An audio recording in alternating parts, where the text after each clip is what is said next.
What's up, y'all? Zachary, Make Money Mowing. Today we're going to be talking about mowers, everything mowers, mowers this, mowers that. Let me give you some of my experiences with different types of mowers. Quick preface, I know it's been a week since I posted a video. I've been busy working, my business picked up, but also I feel like since I posted that last giveaway video, all my demons have been coming out for the past few days, and I feel like my soul has been cleansed. And during that process, I feel like I can't be in front of the camera. I feel like I can't even read YouTube comments, but I feel better. I feel leveled. I feel like I went to hell and back, and now I can talk and be in the front of the camera again. Okay, so mowers. Everybody asked me, do I recommend the Toro Timemaster? I had it for about 3 months. I started my business off with a 22-inch Toro recycler, but then I kept seeing the Toro Timemaster for $1,000, and I kept thinking, should I buy it? It's $1,000, it's 30 inches. And then I bought it, and initially I loved it because it was so lightweight. It was 30 inches, you could side discharge. It was so smooth to operate. I loved it. But after about 3 months of me using it on my lawn routes 3 to 4 times a week, 10 yards a day, the engine just broke down on me and it wouldn't turn on. And then I ended up having to send it back to Home Depot for the warranty to kick in. But that was during Hurricane Harvey, and it took me like 2 months to get it back because the headquarters for Home Depot is in Houston. So I didn't get it back for another 2 months. And then as soon as I got it back, I just ended up selling it for, I think, $800 just to get my money back, because I knew that I was just going to do the same thing and it was going to run out and die on me, because it's not meant for commercial use. It's meant to be used maybe twice a month on your own home. It's not meant to be used 10 times a day. Other than that, I loved it. If you're starting out a business and you're thinking about buying it, I would say you could buy it and you could get used to a 30-inch mower without having to spend $2,000 on a commercial. But just, I would say flip it as soon as you can and sell it before you end up breaking it down, because you will break it down if you're using it too much. On the other hand, I would say if you're going to spend $1,000, you might as well just spend the other $1,000 and get the commercial Toro Turfmaster or the Exmark 30. They're essentially the same thing. And also you could do 0% financing. When I first bought my first Exmark, I did 0% financing, 0 down, and I just paid it off. I think it was like $120 a month, but I was making like $500 a day with it. So if you have decent credit, you could finance it, or you could buy the $2,000 up front, or you could just get the Timemaster. But again, it's not going to last forever, so just be cautious of that whenever you are purchasing the Timemaster. Other than that, I love that mower. I wish I still had it because it's so much lighter than this one, but it's not meant for commercial use, hence why it's lighter. It's made from lighter duty materials, and they're not meant to be beat up like the way the Exmark or the Toro Turfmaster is. Okay, next topic. The best 22-inch mower. My opinion, the Toro Super Recycler 22-inch. I built my business with that, and that mower, I used it commercially. Even though it's a residential grade mower, I used it commercially 3 to 4 times a week, 10 times a day, and it never broke down on me. I just did the basic maintenance from the the air filter and changing the oil and sharpening the blades, and that thing still runs to this day, and I still have it in my shed in case I need to use it for whatever reason. But I love that mower. The personal pace system that it has, it's so smooth. You simply walk forward and you just push on the handle and it goes smoothly. You can side discharge with it, and the extra 1 inch of it being a 22-inch mower versus the 21-inch Honda, which I think are the top two that I would recommend. The 1 inch makes a big difference. But the Toro 22 Recycler is what I recommend. I've owned the Honda 21-inch mower, but I don't like the height that the handle is at. I'm only 5'8", and the handle was too awkwardly low for me. Also, to self-propel it, you have to push on a lever with your thumb, which is kind of awkward. With the Toro, you just push on the handle and it just ergonomically pushes itself. It's hard to explain. It's called the personal pace system. And also on the Honda, it has 2 blades, but you cannot side discharge. And there's sometimes you need to side discharge. So with that being said, I recommend the Toro 22-inch Recycler with the personal pace, as you could side discharge. The handle is at a better height and it's ergonomically more efficient to use. Now, Exmark Commercial 30 versus the Toro Turfmaster, they're the same price. They're basically the same mower. The only difference is, I believe, with the Toro Turfmaster, you can adjust the height levers on one side and it's just a little handle that you move. But with the Exmark, you have to remove the 2 front wheels and pop them back into place. It sounds annoying, but it takes like 5 seconds and it's not that hard. I've never used the Toro Turfmaster for more than a day. I bought one and I flipped it. but I never used it. I've always used the Exmark 30, and I've had no reason to switch from it. There is two different models. There is the 179cc model of the Exmark and the Turfmaster, and there is an X series, or HDX for the Toro. It has 20 more cc's, and it has a bigger transmission, and I think it has a parking brake too.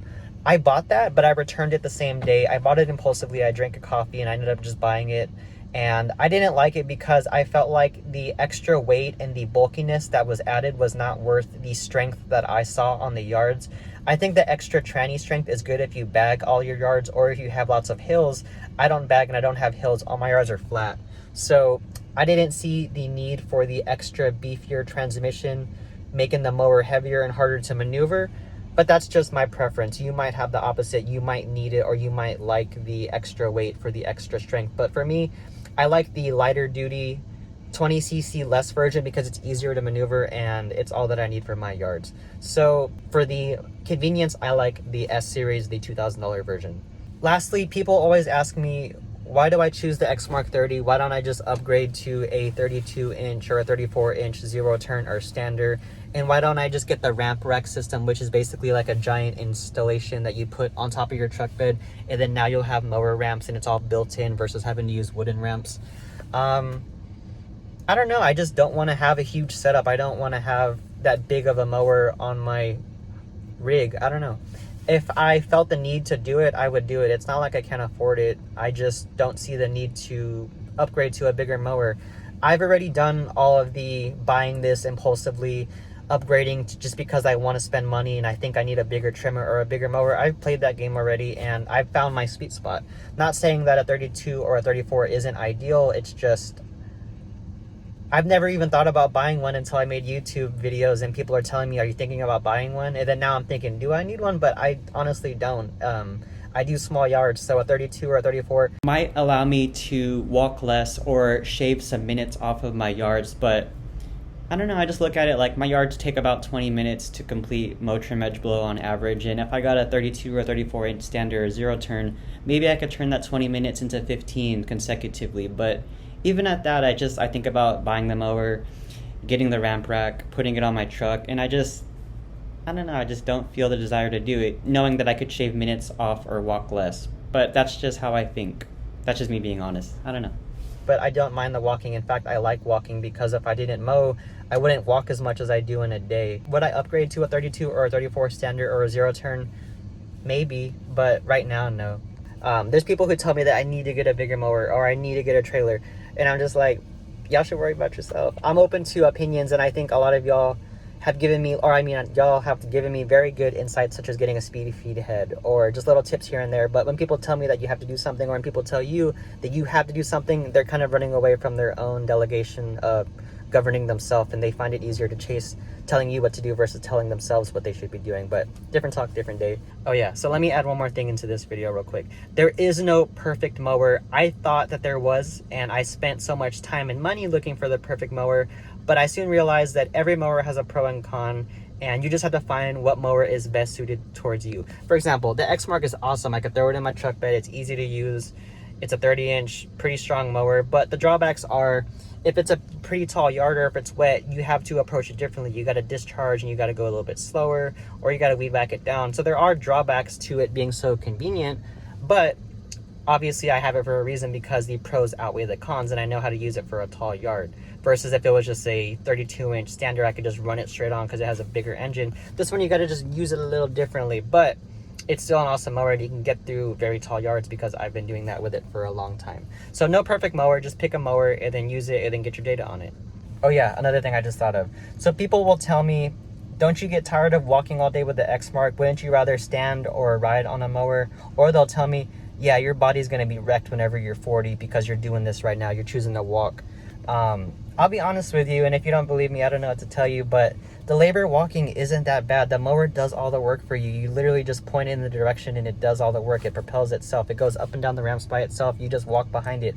I like walking because I average 20,000 more or less steps a day, and it makes me feel really good. That's why half the time my videos are me in my truck, because I'm working right now and I feel good. The energy and the oxygen and the blood's flowing through my body. It's going to my brain, and I feel creative and confident right now.